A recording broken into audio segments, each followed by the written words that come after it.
What is going on, y'all?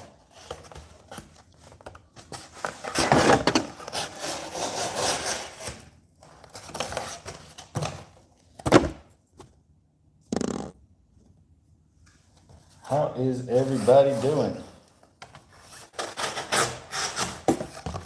Back in the garage, cutting up some cardboard.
Ronald, what's up, dude?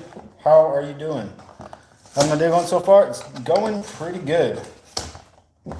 I am not gonna complain. Day's going pretty good so far. How's your day going, dude?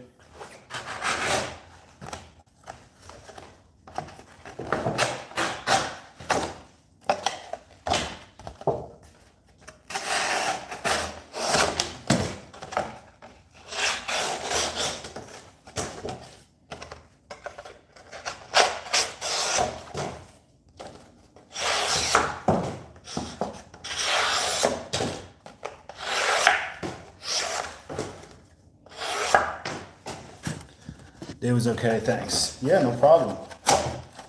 Glad you could hop in here.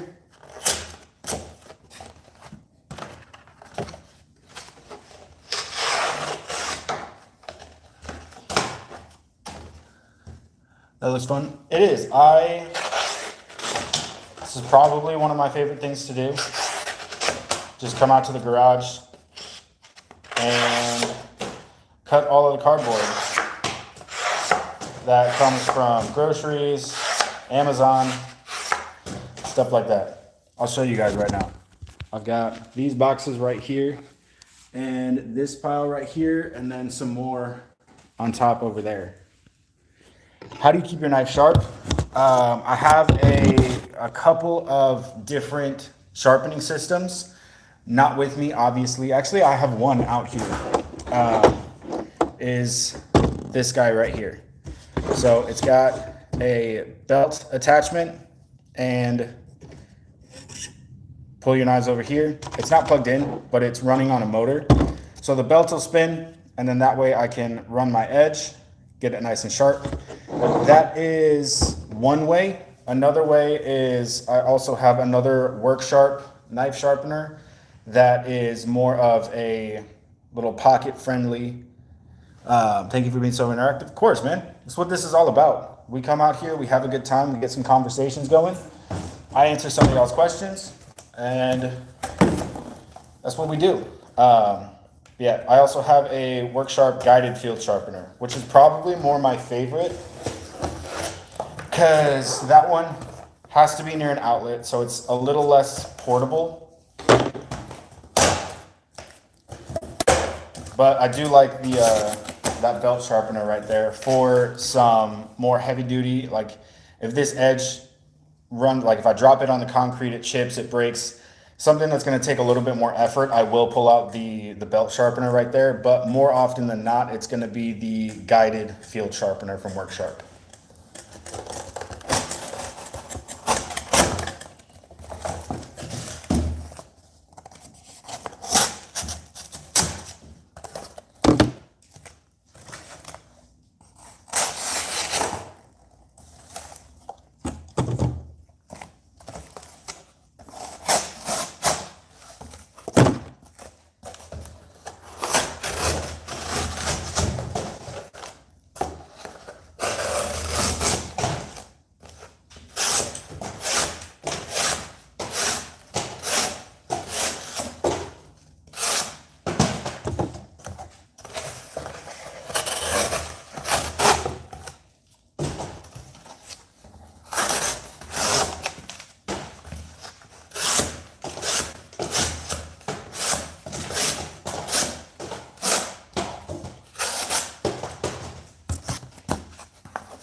how's everybody doing?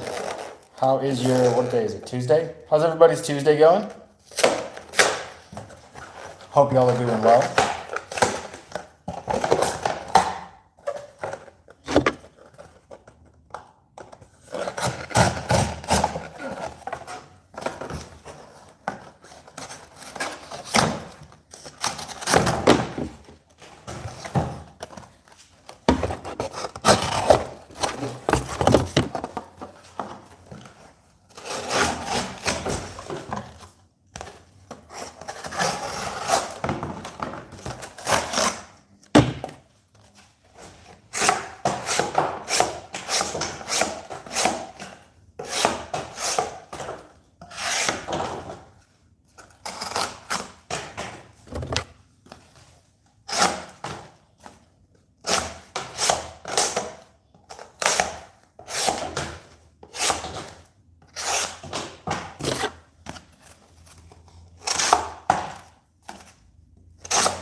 That's why.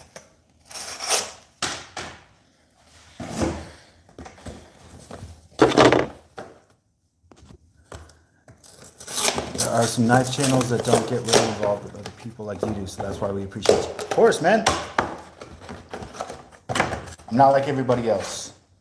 I'm my own thing. Be careful, you're making me nervous with your fingers. I have had a lot of practice cutting down boxes. I'm no professional when it comes to cutting down boxes, but I've cut down my fair share.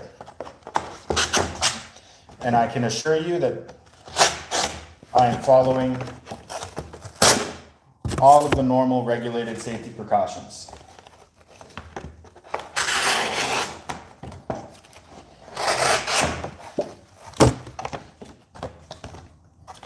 I don't know what those precautions are, but I'm following them.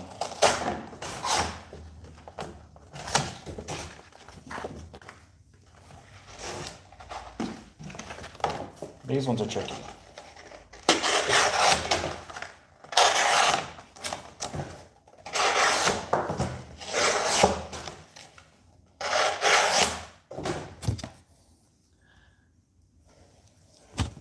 Make sure you subscribe, like, hell yeah. Appreciate it, Ronald, for the plug there. And yeah,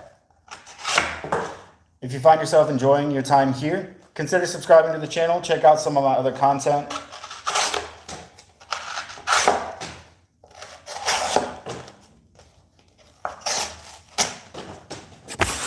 Also, leave a like on the live stream because that helps push this out to some more people.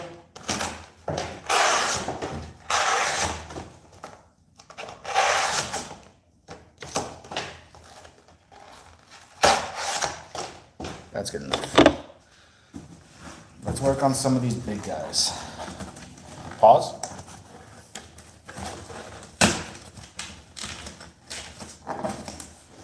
I never know how to break these boxes down. There we go, there's one. There we go, we're getting somewhere. Turns out if you just rip it apart enough, the box comes apart.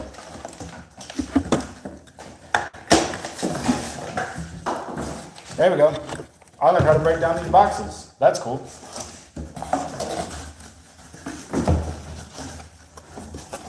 Now I need to find a good way to cut it.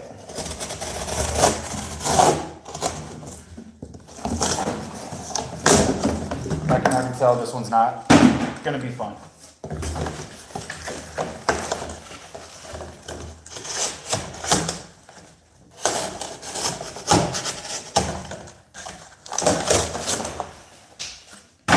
But this is thicker cardboard, so that's to be expected.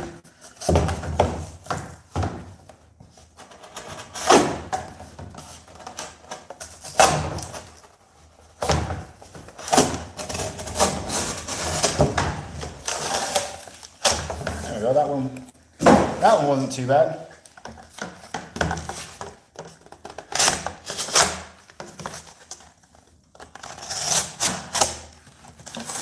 Hell yeah. Did it. Now let's get to cutting.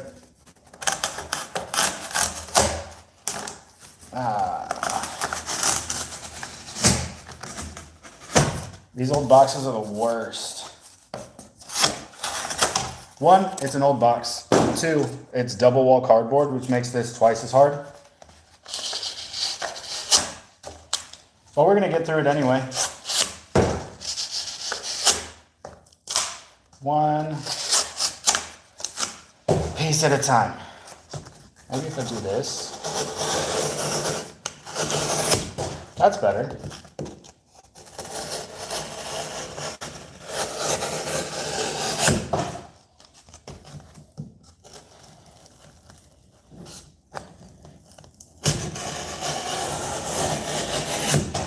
There we go, maybe. I think I might have figured this out.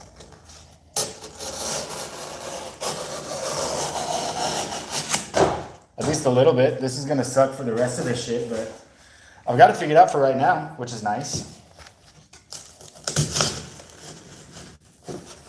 Come on.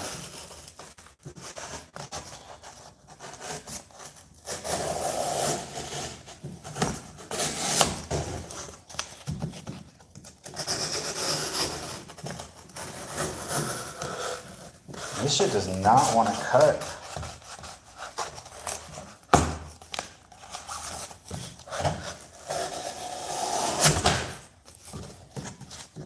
Maybe I'll come back to this.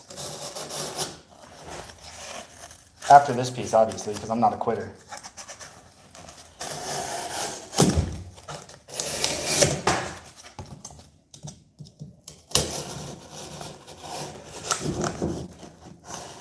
God damn. Fuck it. Coming back to that shit. Easy box this time. That doesn't need it.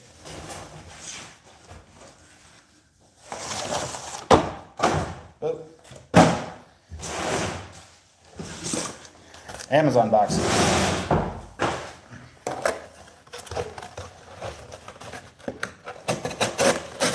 So much better. I like that. Come on. If this would just work with me. Better.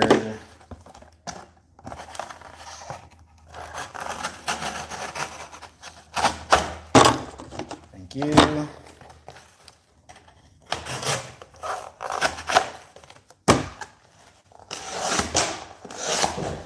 I like that. Bring you guys back here.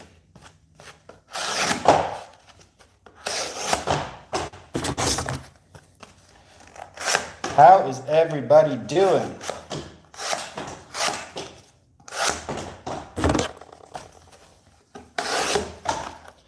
If you're hanging out here, what Spyderco knife are you using? Oh, missed some stuff here. TCal DP2 dropping this Friday. Hell yeah. I've yet to get my hands on a TCal. Been wanting to for a while, but I'm poor. How was the weather there today? I'm assuming you're asking that to me. The weather was really nice.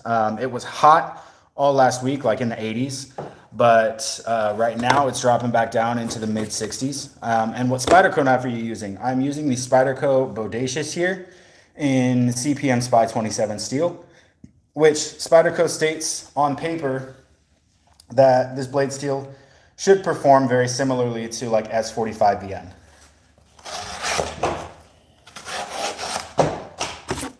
But we will see once I really get some good use on this guy. We will see how well that statement holds up. So far, it's doing really good. I've had it for a good while now, and I haven't touched up the edge at all. This is still factory edge from like 3 months ago.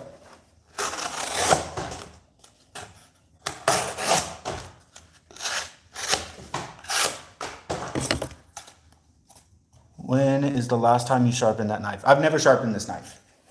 This is still the factory edge. Spyderco tends to do really nice work with their factory edges. I have yet to get a Spyderco that did not have a hair popping edge out of the box. Every single Spyderco knife I've ever owned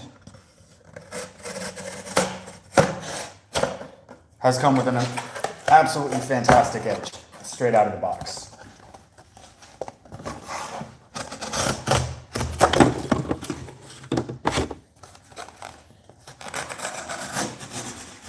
We got a good crew of people in here. What's going on, y'all?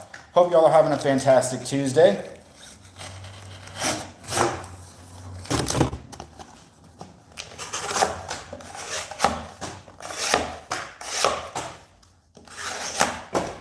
And Ronald, I'm hoping I won't have to touch the edge on this for a really long time.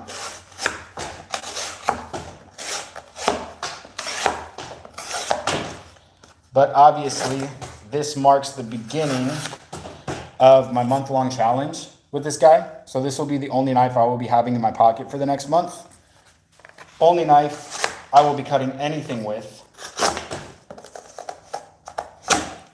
I hate these double. You know what? Fuck it. Goodbye.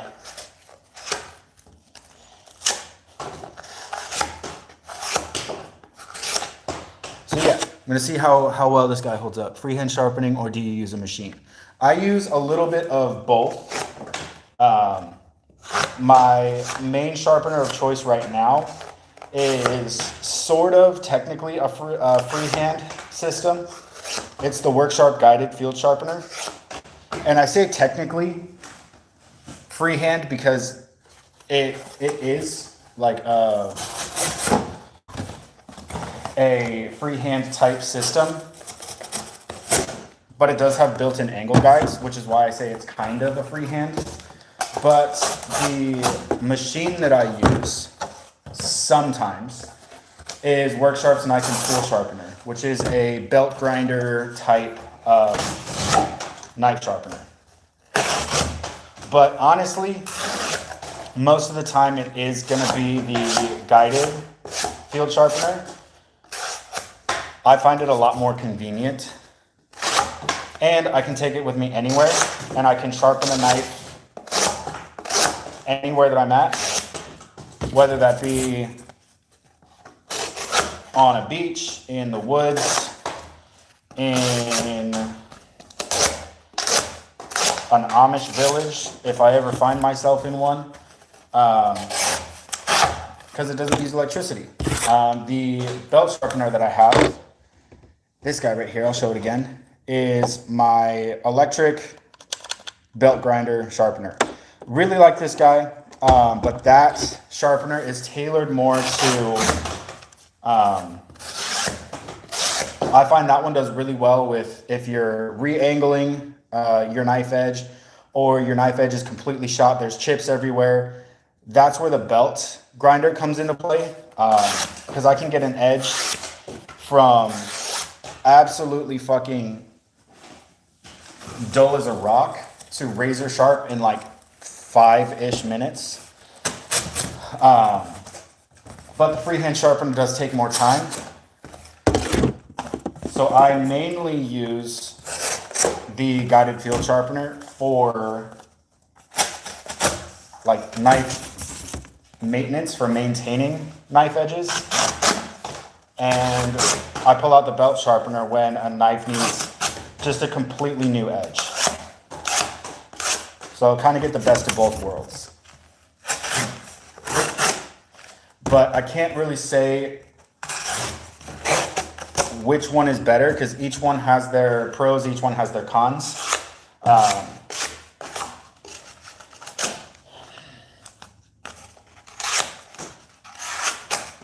Like I said, the guided field sharpener is great, but it takes a lot more time. And the knife and tool sharpener, the belt sharpener, is great. I can get a razor sharp edge in just a handful of minutes. However, I do need to be tied down to a power supply, whether that be an outlet or a portable power supply. It's got to be plugged in. So it has its limitations as to where it can be taken.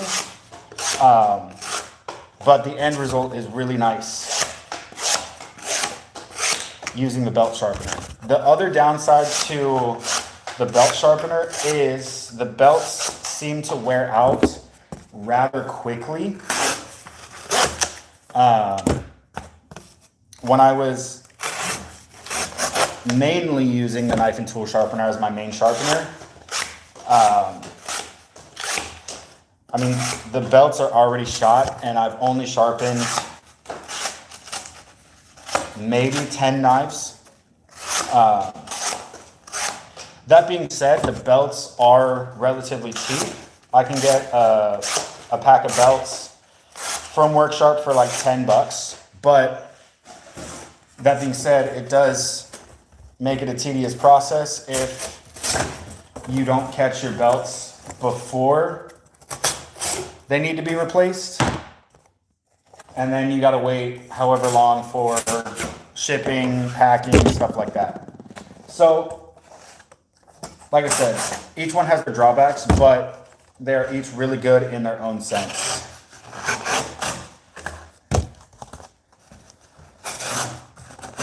It's just a matter of preference. Like majority of things in life are a matter of preference. So I mean, I answered more than just your question, but I hope that helps.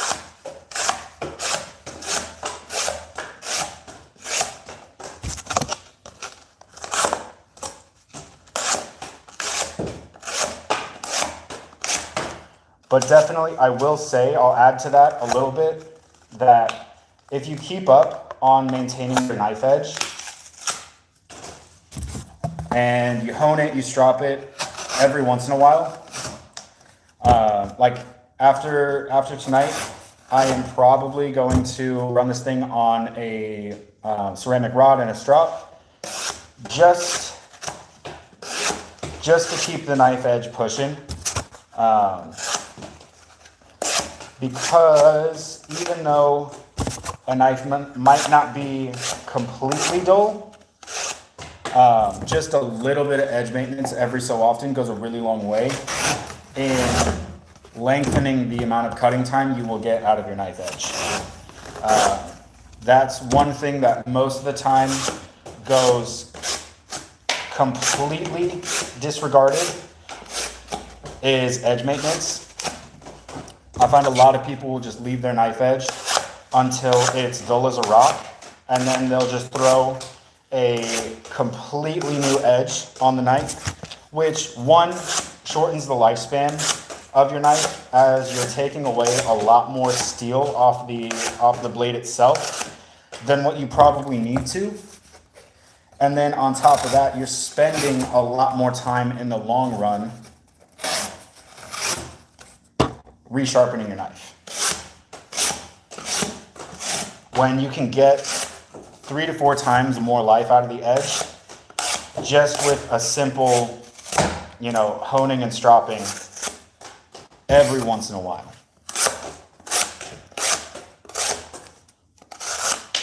That's what I do every time I do like a big cutting task like this, where I'm using my knife a lot, edges might be taking a little bit of a beating, maybe not an insane beating, but at least enough to make you think you're doing some damage. Never hurts to take some ceramic and a leather strop to your edge. Especially even if you don't think it needs it, it's definitely not going to hurt anything. You can never go wrong with a quick, pass on a honing rod and then a leather strop, because you're not taking any material off your blade. All you're doing is realigning the apex to a usable and sliceable condition. It's like car tires. You got to rotate your car tires every once in a while, because that lengthens the amount of time you can drive on your tires. Versus if you never rotate your tires, you're going to need new tires a lot faster, and that becomes a very expensive process in the long run.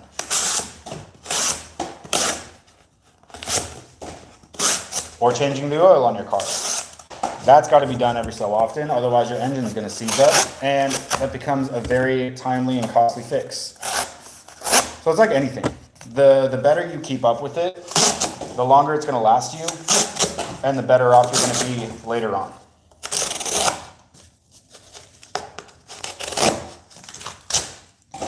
I'm missing anything in chat here? Solid advice. My friend, something really important just came up. I gotta go. Hope you have a great day. Rest of your night. Sorry, but absolutely no problem, Ronald. Thanks for checking in. I appreciate it, and hope you have a good night.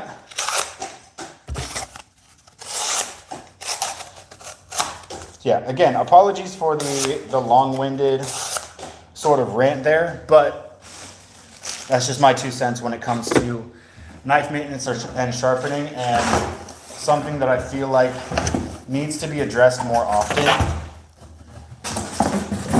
because I see a lot of people doing it wrong so often.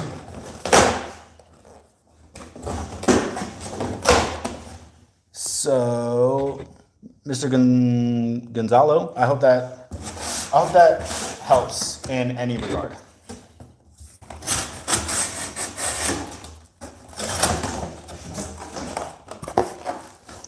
What is up, y'all? How's everybody doing? How's y'all's Tuesday night going? Hope y'all are having a great day. Hope you had a great day, or it does. Thanks. Yeah, no problem. Or depending on where you're at in the world, maybe still having a good day. Either way, I hope y'all are having a kick-ass time.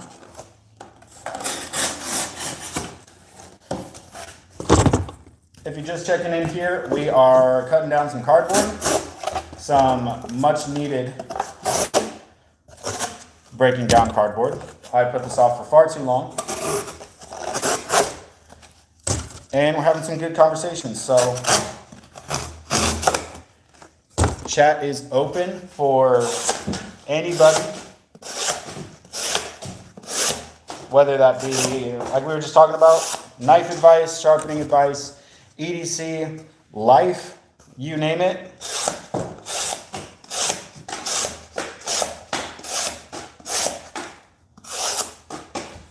Let's get the chat going.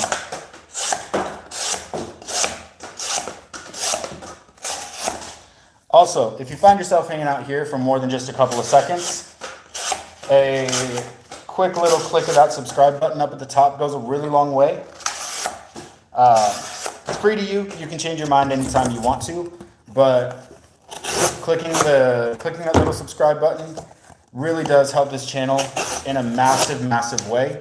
It's completely free, and if you decide you don't like me later on, you can always unsubscribe. But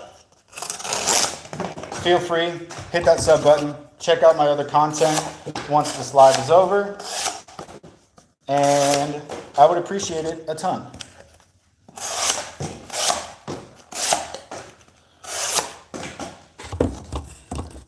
Anyone have more than one high-end knife? Like 600 plus. I am in that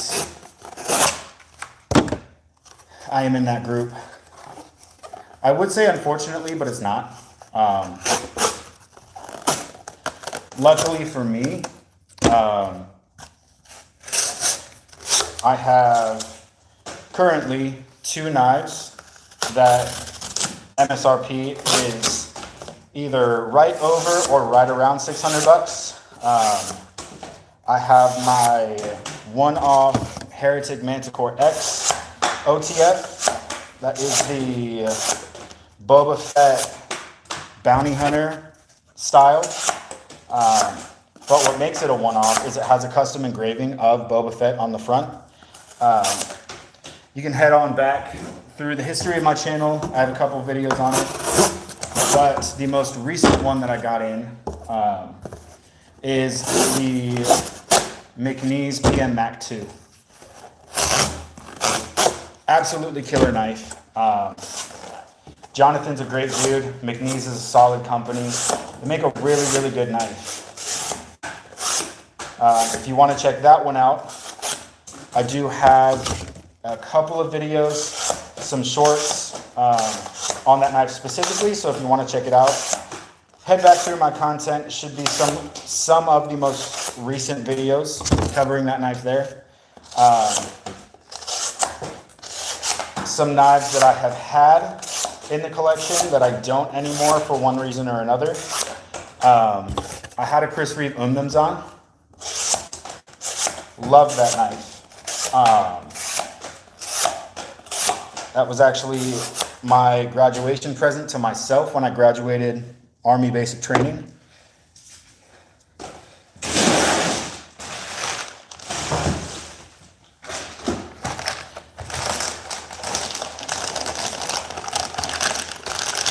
And sad to say that I did move that one out of the collection.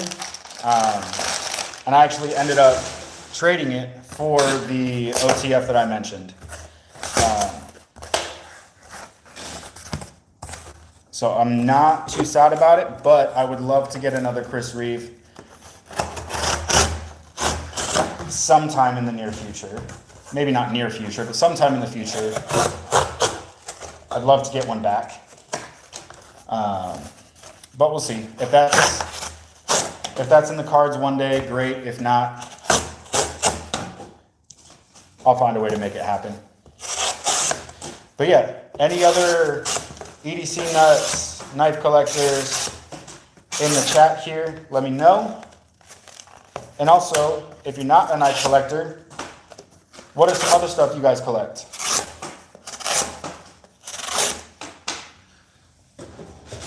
Also let me know.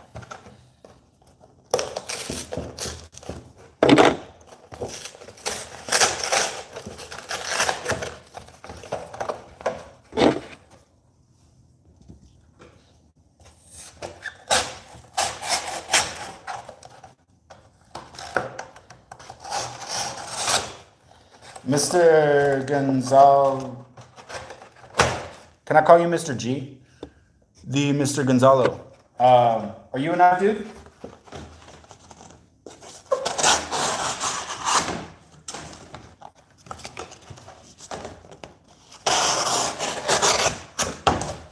Damn it.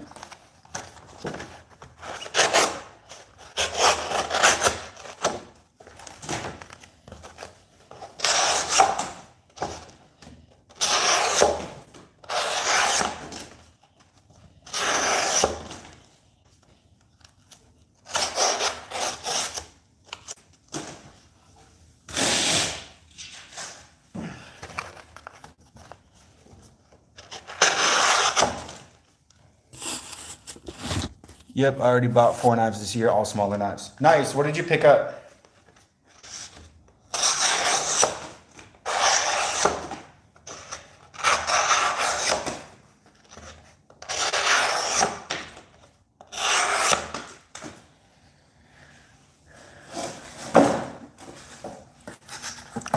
All right, let's run back to this stupid ass cardboard because this is all I got left.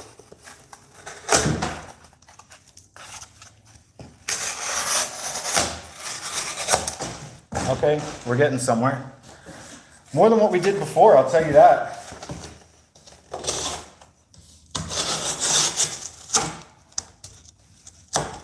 This super thick cardboard is such a pain in the ass.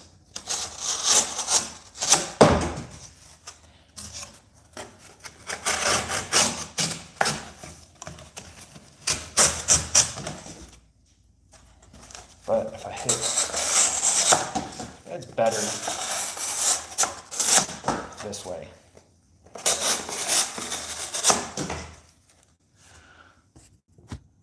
Tengu Tools ZT022, TRM Tagalon, and a Mini Freak.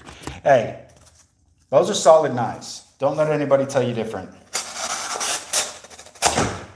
The Mini Freak is solid. I don't know too much about the TRM or the ZT or honestly the other one, the Tengu tool.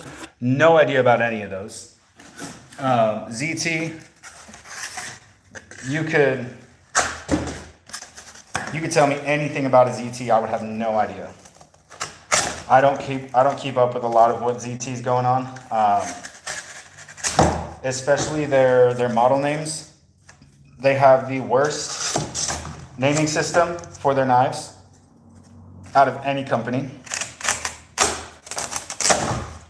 And I will die on that hill. The TRM, I've never had a TRM, but I'm really only familiar with the Neutron, the Atom, more their mainstream stuff. So I'm not super knowledgeable when it comes to the Tagalong. Am I saying that right? I don't even know. All right, let's try. There we go. That's a little bit better.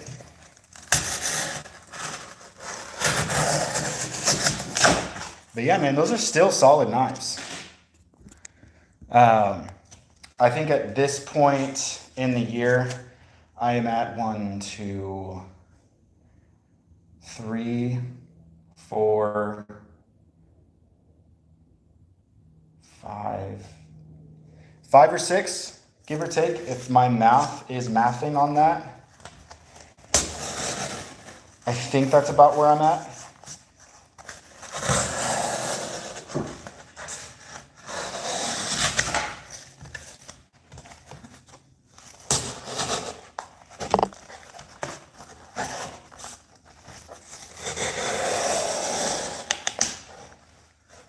Nice. It is a tiny knife, but it's built like a tank. Yeah, I had a full-size Freak for a little bit. Loved it, but I didn't love it enough to keep it around for too long. So I actually ended up moving it out of the collection pretty quickly.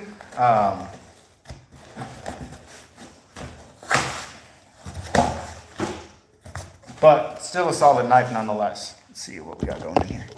We got also about a Micro Jimbo in 15V. Yeah, that is high on my list.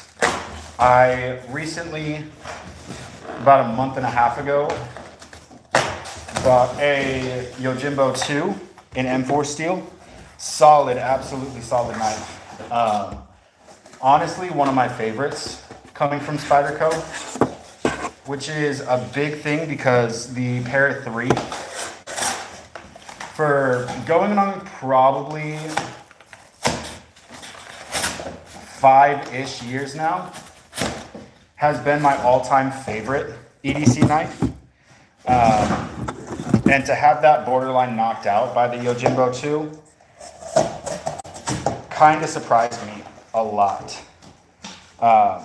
Was not expecting to like it as much as I do. The one I got is the Blade HQ exclusive with M4. Really, really big fan of M4 steel. But I have been eyeing that Micro Jimbo in 15V. It has been calling my name for a really, really long time. So we'll see if that one's next on the pickup list. Maybe if I do it this way.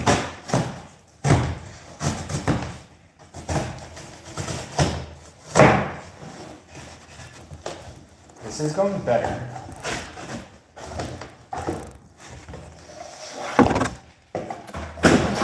Absolutely smacked the shit out of the side of the trash can. Do we have any blade damage? I hope not. Shouldn't. Not at all. Sick.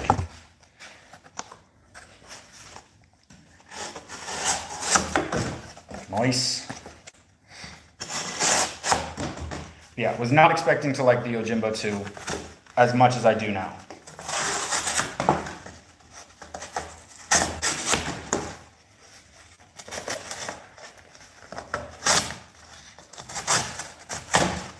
And honestly, I feel like now that I have it and I've been using it for a good amount of time, I feel like it's honestly one of Spyderco's more underrated knives. I feel like not a lot of people are talking about the Yojimbo 2, which kind of sucks because it is a fantastic knife in a lot of different ways, but especially for EDC, The blade shape is just so good. The blade grind is amazing.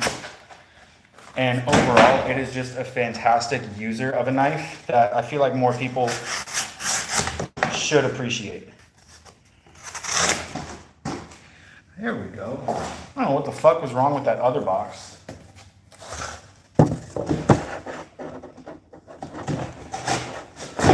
This one is doing so much better.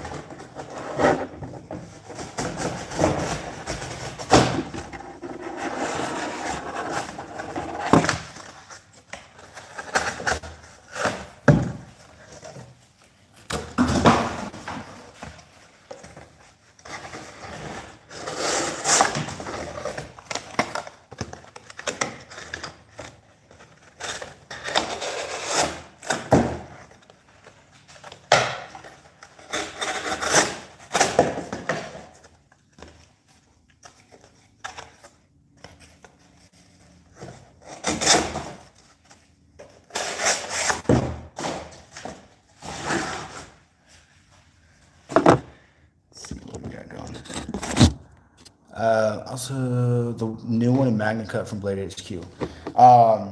Yeah, the new release of the PM2 and is it just the PM2? Maybe they dropped the Para 3 as well. But yeah, really nice to see another Spyderco exclusive from Blade HQ. Probably not going to pick one up just based on the fact. I think I went over this on one of my other live streams, but we'll go over it again. I'm not big on the PM2 train. I had one. It was the Crewwear Micarta variant of it, and I liked it, but I ended up selling it.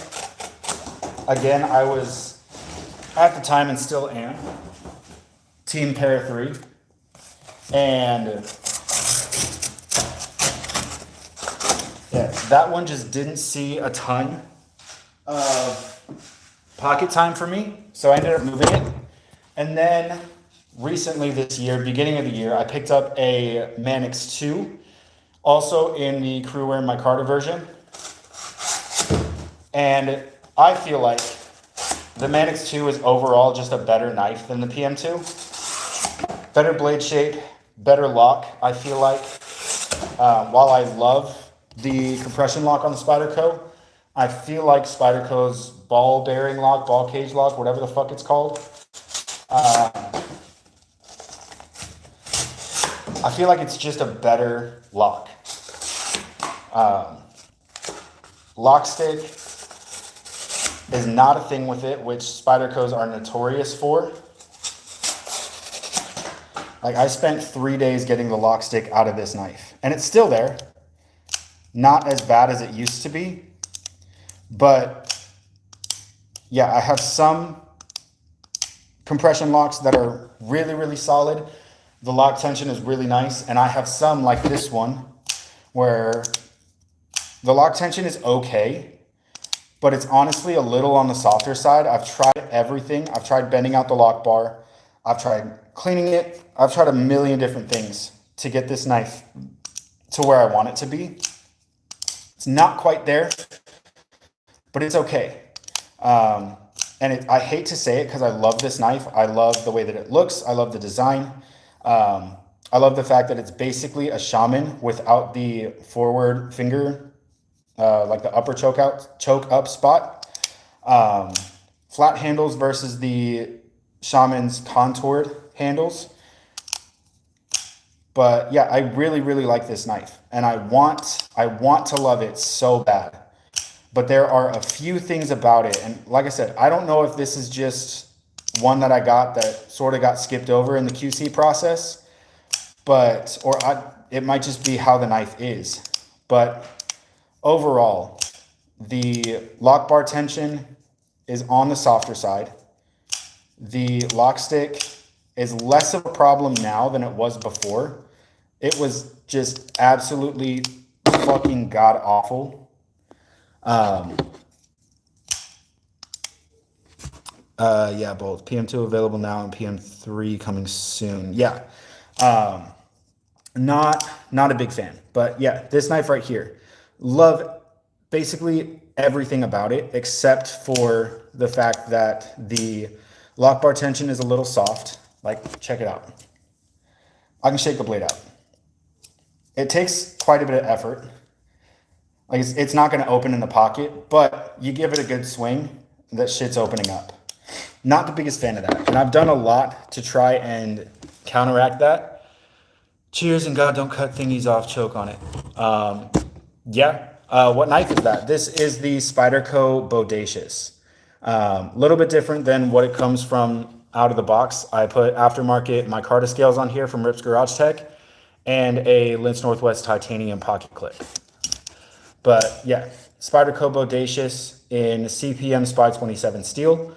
Really, really solid knife, but I have my gripes with it. I don't know if it's enough to make me move on from this knife. I don't think it is because I still really enjoy using it. Still a fantastic knife. I just wish it was a little bit better. Like I said, it might just be this specific one that has this issue, or it might be a design flaw overall. But yeah, I'm gonna keep this one around. I really do enjoy it. It's a really good size. Ergonomics are really, really nice, and good blade shape, good blade steel overall. So there are a lot more things that I like about it than things that I dislike about it. But I still have some issues with it, but they're not big issues. They're just things I wish could have been better on it. But the action's great.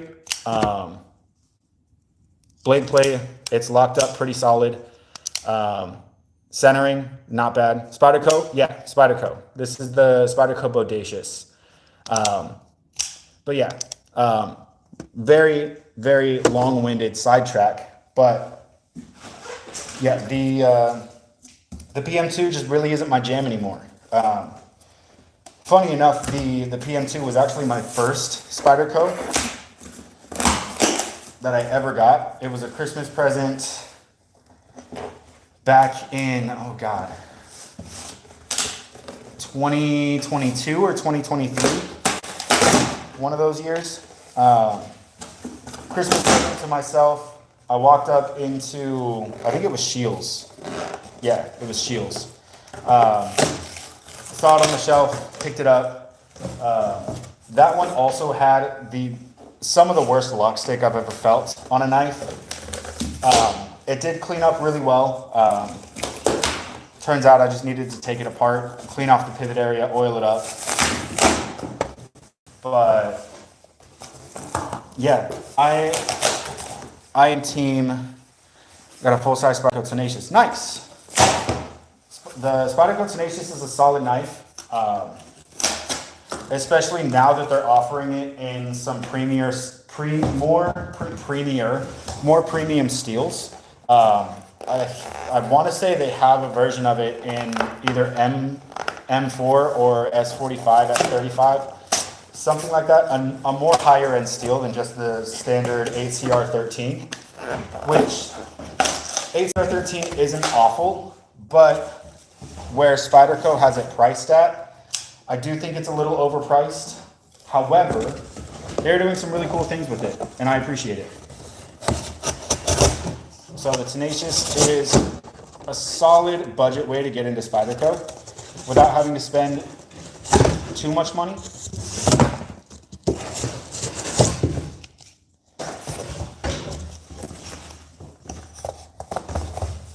Come on, work with me here. I'm trying to get this in a way to where I don't cut anything off of my hands. I like my hands the way that they are. And I'm not trying to change the way that they look or the way that they feel. Yeah, I feel like Spyderco just does a lot of things right. Bye-bye, box. With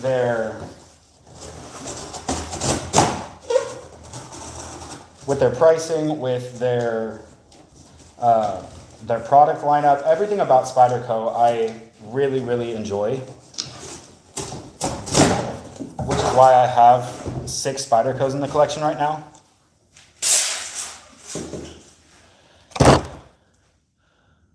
Nope, not me. I am just have no hair.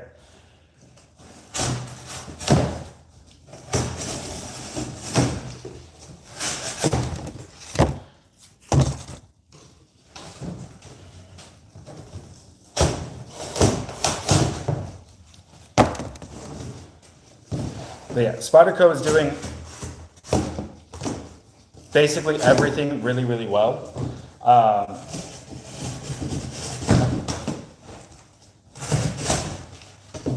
Especially when it comes down to how they produce their knives. Spyderco has the best heat treat of any production company on the market.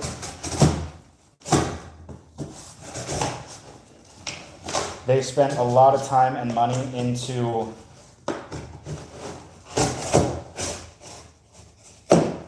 their own heat treating process, which Spyderco is the only one doing pretty much everything right. When it comes to their pricing, yes, shit is expensive, but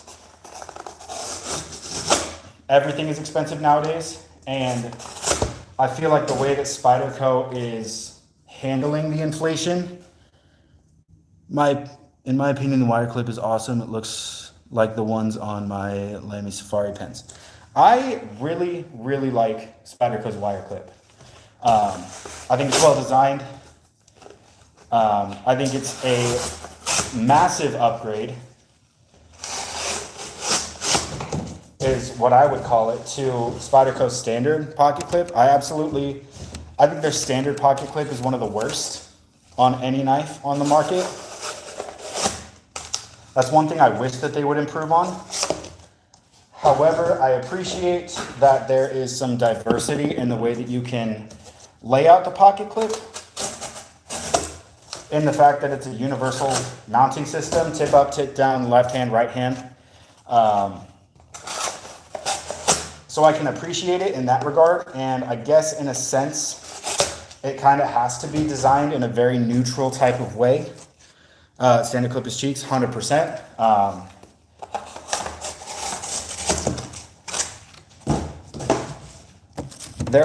So I understand why they designed it like that. However, I do think that it sucks in the same regard. And think that they could do a much better job. I don't like Benchmade at all. However, I do appreciate that Benchmade, with a majority of their models, that's all the boxes that I've got. So we're just going to sit here and chat. The one thing I do like about Benchmade is the fact that on some of their models that don't come out of the box with a deep carry pocket clip, you can email their warranty service and they'll just straight out send you a deep carry pocket clip. That's what I did with my Griptilian. The Benchmade already has one. Mini deep pocket clip from Benchmade is great. Yeah, I really like Benchmade's mini deep carry pocket clip. It's what I have on my bug out right now. All of my gripes about Benchmade aside, the bug out is actually a pretty decent knife. I just don't agree with the fucking astronomical price point that they have it at. Like if you're gonna jump the price up in the span of 10 years, $50 for the exact same knife that it was back in 2016, you're fucking crazy. All of Benchmade's prices are absolutely fucking insane. I'm going to end it right there because I can go on a very long-winded rant about how I feel about Benchmade. I have in the past, I think maybe 2 years ago, I posted an entire video about how I feel about Benchmade as a company as a whole. I just don't stand for their business market at all. I don't stand for where their pricing is at. I think honestly they are pricing themselves out of a lot of potential customers. And I don't like the fact that they don't innovate at all. They do a little bit, but when it comes to their base models, they don't innovate for shit. They might offer some dealer exclusives here and there, but at least with Spyderco, um, Spyderco went from using G10 S30V on their standard models, their Para 3, PM2, Manix 2, like their flagship models, used to be just, basically same as Benchmade, aside from they use better handle materials. But now they've gone from S30V to S45VN, which I think is a much welcomed upgrade, but they also haven't jacked their prices up to the fucking moon. I'm pretty sure most of actually I know that Spyderco's flagship models are still well beneath Benchmade's by a decent bit. I think last time I checked, the standard Para 3 G10 handles S45VN blade. If you go with something like the Digi Camo, which tends to be a little bit cheaper because it's less popular, I want to say that one goes for like 170 or something like that.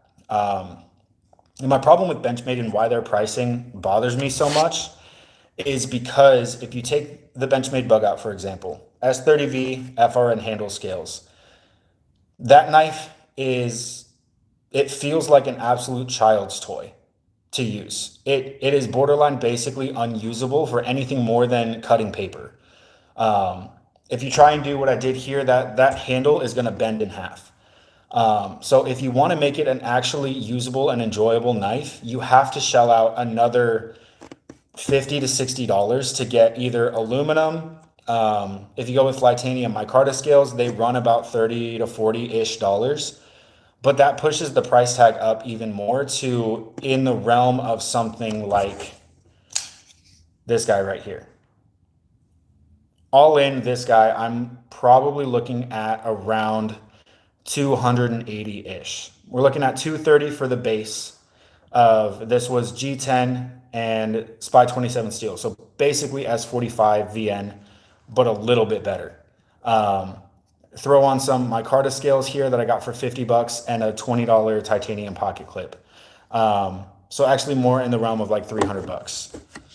I'm going to take this knife every single fucking day over a modded out Benchmade bug out. I think the Benchmade bug out is an excellent knife for nothing more than $130. I don't think in any realm that knife should cost any more than that. Now, if Benchmade would take the time to upgrade, now I understand the concept of the bug out being an incredibly lightweight knife that you can take out, but even still, their whole premise of that was to be like an outdoorsy type of knife. It was supposed to be like a backpacking companion that didn't weigh you down, but the actual execution of it was absolute dog shit. It doesn't lend itself anywhere near that type of cutting capacity to be an outdoor backpacking type of like companion knife. To make it that, again, you have to shell out a decent bit of money to make it actually usable for more than just a little bit of cutting here and there. That being said, I did get my bug out in a trade, so I didn't pay for it. I got it for knives that I was moving out anyway. That's the only reason I got it, is because I would never pay my own money for that knife. And I hate to say it, but I actually do really love the bug out. For what it is a fantastic EDC knife. But I do think Benchmade is pricing themselves out of a lot of their customers and a lot of their bases, because anybody in the EDC realm is not going to spend $200 for cheap plastic and S30V. You're going to spend $200 on, I mean, if you're dead set on USA made, you're going to go Spyderco, you're going to go TRM. I know some of their models are right around that price range. Hogue is another really good example. The Hogue Deca, honestly, is a much better executed knife for really a significant less amount of money. Last time I checked the Hogue Deca pricing, at least for the first iteration of it, which was 20 CV, You could get it either in FRN or G10, but even the FRN is a much thicker slab of FRN, and the liners, the steel liners, are complete full steel liners. Sending love from Tennessee. Appreciate it, Southern Girl. Bug Out was my gateway into good knives. I bought for like 140 when it first came out. I was in the same boat. My first nice knife that wasn't a CRKT or a Kershaw, typically like the knives you find in the aisles of a Bass Pro Shop or a Cabela's or a Sportsman's Warehouse, was my Benchmade Griptilian. And at the time, I paid $140 for it. That felt like a good price, and that is a good price for what that knife is. The Griptilian in all aspects is better than the Bug Out. Just in the way that it's built, the blade shape, everything about it. It's a more durable knife. It'll last you a lot longer. But yeah, I think Benchmade is really doing themselves a disservice. And it kind of all started when the new CEO took over and started trying to separate himself, trying to push Benchmade in a more elite category, when that was never really Benchmade's style. Benchmade was never the top tier premium USA made knife. That belongs to McNeese, that belongs to CRK, that belongs to a bunch of other different companies that build their reputation off of insanely well-built, durable knives that last forever. Another thing that leads me to why I disagree with a lot of Benchmade's decisions is their warranty absolutely fucking sucks if you're a knife guy. Their warranty, if you take a bit driver to any of the screws, you swap the scales, basically aside from swapping the pocket clip, you do anything to this. You want to take it apart to clean it, warranty's voided. You want to swap the scales, warranty's no longer a thing. If you do anything to a Benchmade aside from spray some compressed air and maybe sharpen the blade. I don't know. I haven't read too much if sharpening your knife voids the warranty. I wouldn't be surprised if it did. But Benchmade offers their lifetime life sharp warranty. Send it in, they sharpen it for you. I wouldn't trust Benchmade to sharpen my knife for me. The amount of factory edges that I've gotten that were decent but not great, I wouldn't. I would learn how to use it. Sharpener myself. I would get, somebody that I trust. If I wasn't able to sharpen my own knives, I would get somebody that I knew that was in the space to sharpen my own knife. But nowhere would I trust Benchmade to sharpen my knife for me, just based on the fact that their factory edges are not great. They're good, they're decent, they'll get you by, but it's nowhere near what I feel like a factory edge should be. I feel like a factory edge should be just about as good as it's going to get. When it comes to edge sharpness, I feel like it should be like top tier. It should be one of the best edges you're going to get, aside from sending it to some professional sharpener who can get you an insane edge on a knife. I feel like Benchmade's factory edges lack just a little bit. So no, I wouldn't use their warranty service at all, because I don't trust them as far as I could throw them. There are so many other better companies doing it a lot better than what Benchmade offers. I mean, for the prices that they are asking for a lot of their knives, I mean, the M4 bailout has shot up to either $350 or even $400. A lot of their more premium centered releases and new models, the Narrows is, I want to say, $500. The new sort of Bug Out that follows that same line as the Narrows, they haven't really released too much about pricing, but I would assume it's somewhere in the $500 range. And for what you're getting, it's not worth it. Their warranty doesn't make it worth it. Their Life Sharp warranty doesn't make it worth it. The company as a whole is honestly kind of shady and not really worth it. There's so many other companies doing a lot of things better than Benchmade that make it really hard to support them and buy their products when you're getting very little support on the back end for your purchase. at least with Spyderco, you could send it in. They'll try and fix it. If they can't, then they can't. But I could send this knife in the way that it is right now, and they would service it for me. With Chris Reeve, you're spending $500 to $600 on their knives, sometimes even more for the more crazy, like mammoth tooth inlays and Damascus steels and stuff like that. But the service that you're getting with that type of price range is what I would expect. You could send it in to get a full like spa service. They'll clean it, they'll resharpen the blade, they'll do everything for not that much money. They'll take your beaten up, battered Chris Reeve knife and they'll turn it into what it basically should be fresh out of the box. That's a fantastic fucking warranty. And I want to say it's somewhere in the realm of like $60 or $80.